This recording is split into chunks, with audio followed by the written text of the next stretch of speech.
có tiếng mà thôi. Buồn phiền vợ cùng chia, bố kia nhũng nhiêu vương vòi, tiền phấn son xin rồi giày dép vẫn đòi. Vợ thì sớm tối chăm con, bố kia sớm tối chom nhòm ví tiền của ta. Giàu nghèo vợ chẳng la, gọi khi túng thiếu ra liền. Bố đến khi hết tiền nói đừng phiền tôi. Vợ vì ta thức qua đêm từng đêm trắng, bố nhìn mình xa cơ tìm duyên mới ngay. Bao khổ đau đắng cay vợ cùng ta chịu, khi trắng cay tìm bố chỉ càng quanh hiu. Lúc tôi già rồi vợ vẫn bên ta, bố kia choán văn là cả lúc mình thành danh.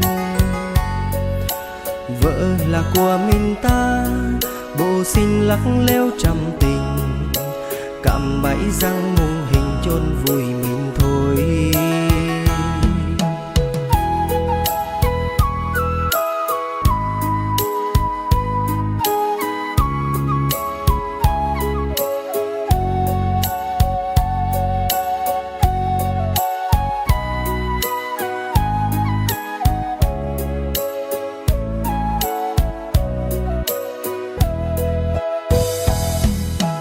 Vợ thì sớm tối chăm con, bố kia sớm tối chom nhòm ví tiền của ta.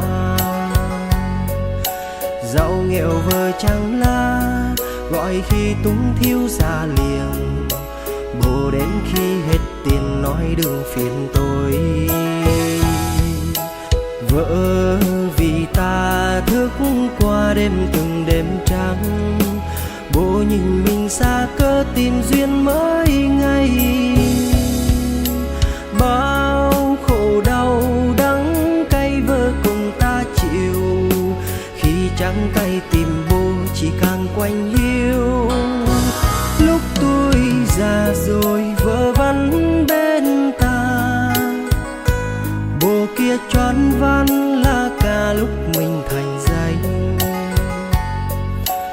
Vợ là của mình ta, bố xin lắc leo trăm tình, cạm bẫy răng mùng hình chôn vùi mình thôi. Vợ là của mình ta, bố xin lắc leo trăm tình, cạm bẫy răng mùng hình chôn vùi mình thôi.